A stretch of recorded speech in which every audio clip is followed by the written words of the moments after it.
Phone হারালেই হতে পারে bank account খালি। এবার সিউড়িতে এক অশীতিপর বৃদ্ধের হারিয়ে যাওয়া মোবাইল ফোন ব্যবহার করে প্রায় 2 লক্ষাধিক টাকা লুট করে নিল সাইবার অপরাধীরা। সিউড়ি রবীন্দ্রপল্লীর বাসিন্দা অসহায় বৃদ্ধ নিমাই চন্দ্র দে এই মারাত্মক সাইবার প্রতারণার শিকার হয়েছেন।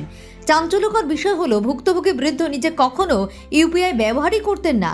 এই অভিনব জালিয়াতির ঘটনায় সিউড়ি থানার পাশাপাশি ন্যাশনাল সাইবার ক্রাইম রিপোর্টিং পোর্টালে অভিযোগ দায়ের করা হয়েছে।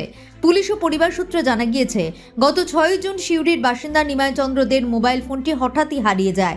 ফোন হারানোর পর তিনি নিয়ম মেনে সিউড়ি থানায় একটি সাধারণ ডায়েরি বা লিখিত অভিযোগও নথিভুক্ত করেন। কিন্তু আসল ধাক্কাটা লাগে গত 17 জুলাই। চলতি মাসের 17 জুলাই নিমাইদের স্ত্রী কল্যাণী দে সিউড়ি রবীন্দ্রপল্লীর এসবিআই গ্রাহক পরিষেবা কেন্দ্রে 10,000 টাকা জমা দিতে গিয়ে পাসবই আপডেট করতেই তাঁর চক্ষু চরক গাছ হয়ে যায়। তিনি দেখেন তার সঞ্চিত অ্যাকাউন্ট থেকে ধাপে ধাপে প্রায় 2 লক্ষাধিক টাকা কে বা কারা গায়েব করে দিয়েছে। বৃদ্ধের দাবি, তিনি স্মার্টফোন ব্যবহার করলেও কোনো দিন অনলাইন লেনদেন বা ইউপিআই আইডি তৈরি করেননি। আমার 16 তারিখে মোবাইল হারিয়ে যায়, 16 জুন। সেখানে গিয়েছিলাম আমার পেনশন সমিতির সদস্য কালেকশন করার জন্য। তো সেখানে যে ওনাদের সঙ্গে কথা বলার পর ওনাদের কী সমস্যা বললেন, সেই সমস্যাটা আমি জেলা সম্পাদকে জানাই ফোনে। তারপর ওনার আমার মেম্বারশিপে টাকা দেয়, টাকাটা পড়ে যায়, আমি তুলে উনি দেখতে পান না, টাকাটা তো ওনার হাতে দিলাম। সেই সময় মোবাইলটা ওরা রেখেছিলাম কিনা আমার মনে পড়ছে না। তারপর থেকে আমার মোবাইলটা আর পাচ্ছি না। তারপরেই 16তে আমি সঙ্গে সঙ্গে বিকেল আবার থানায় ডায়েরি করি।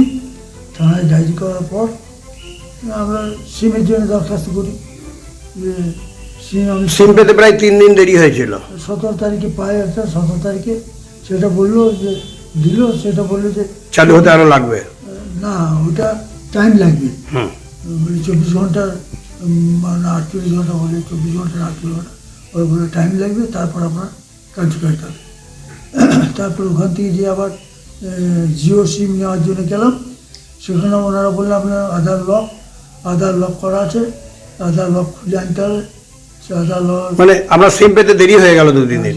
দেরি হয়ে গেল। 18 তারিখে আমি সিম পেলাম, ওই 2,20,000 এরকম। তো এই টাকাটা যে চলে গেল আপনি বুঝতেও পারেননি? না।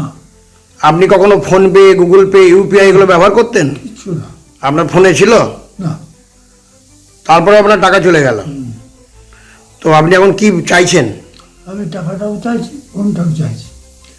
যারা টাকা নিয়েছে তাদের ধরা হোক। থানা কি বলছে? 16 তারিখ থানা ডায়েরি করলাম, এখন আবার সাইবার ক্রাইমে দরখাস্ত করেছি। দরখাস্তের পর তারা বললে যে সাইবার অপরাধীরা তার হারিয়ে যাওয়া সিম কার্ড ও ফোনের ডেটা ব্যবহার করেই ব্যাংক অ্যাকাউন্টের অ্যাক্সেস নিয়ে এই বিপুল টাকা লুট করেছে বলে প্রাথমিক অনুমান। সারা জীবনের পুঁজি এবং সঞ্চিত সব হারিয়ে এখন সম্পূর্ণ দিশেহারা হয়ে পড়েছেন নিমাই চন্দ্রদের পরিবার। সিউড়ি থানার পুলিশ এই লিখিত অভিযোগ পাওয়ার পরই ইতিমধ্যেই ঘটনার জোরদার তদন্ত শুরু করেছে। গত 17 জুলাই এসবিআই গ্রাহক সেবা কেন্দ্রে আমি 10,000 টাকা জমা দিতে গেছি। 10,000 টাকা জমা দেওয়ার পর বইটা যখন আপডেট করাচ্ছি, ব্যালেন্স দেখাচ্ছে 31,000। আমি বলছি কী ব্যাপার, ব্যালেন্স তো আমার 2,31,000 হওয়ার কথা, তাহলে ওটা কি হলো? না, আপনি ইউপিআই থেকে টাকা তুলেছেন।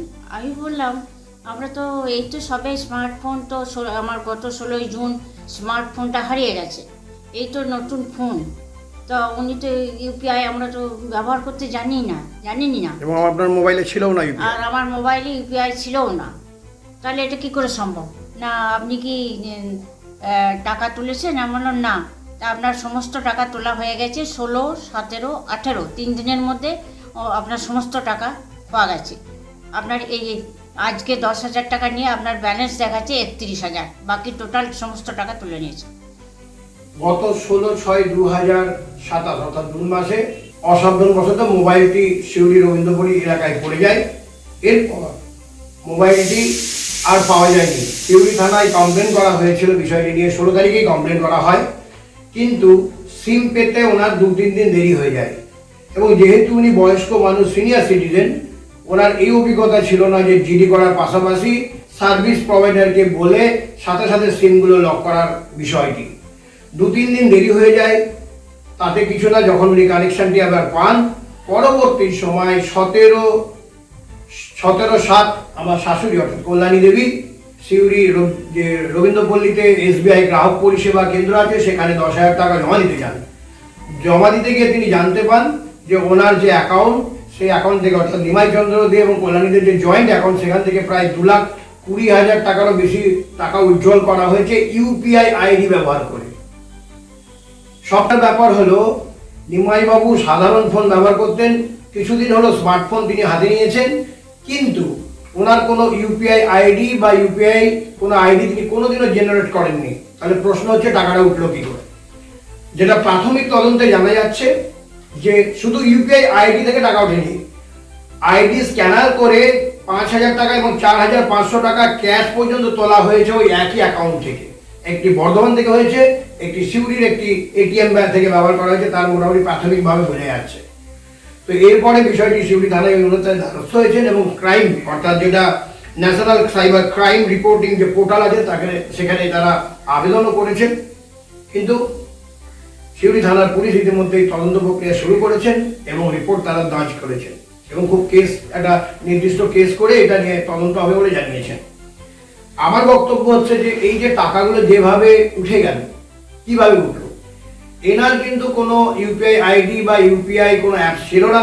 ফোনটি কেউ বা কারা, অর্থাৎ সাইবার ক্রাইমের সঙ্গে যুক্ত যারা ব্যক্তি, তারা সেই টাকা পাওয়ার পরে সে তার লকটাকে জেনারেলি ব্রেক করে এবং ব্রেক করার পরে কিন্তু UPI ID অর্থাৎ ফোনপে ডাউনলোড করে সেখান থেকে OTP নিয়ে কিন্তু ওই UPI যে অ্যাপ সেটাকে কিন্তু তারা অ্যাক্টিভেট করে এবং অ্যাক্টিভেট করে দুদিনে প্রথমে 16 তারিখ 12:50 একটি ATM থেকে ক্যাশ টাকা তোলে 5,000 টাকা, 4,500 টাকা এবং 18 তারিখে একইভাবে বর্ধমানের কাছে একটি ATM থেকে কিন্তু 17 তারিখ বর্ধমানের ATM থেকে কিন্তু আবার 5,000 টাকা ক্যাশও তুলেছেন এই একই পোর্টাল ব্যবহার করে UPI, এবং দুদিনে প্রায় 2 লক্ষ টাকা এবং প্রায় 2,20,000 কাছাকাছি টাকা কিন্তু তারা তুলে নিয়েছে। এখন এরা অসহায় পেনশন হোল্ডার, কোনো রকমে চলেন। এই অবস্থায় এই 2,20,000 টাকা এরকম একটা পরিবারের কাছ থেকে চিট হয়ে যাওয়া সত্যিই বেদনাদায়ক।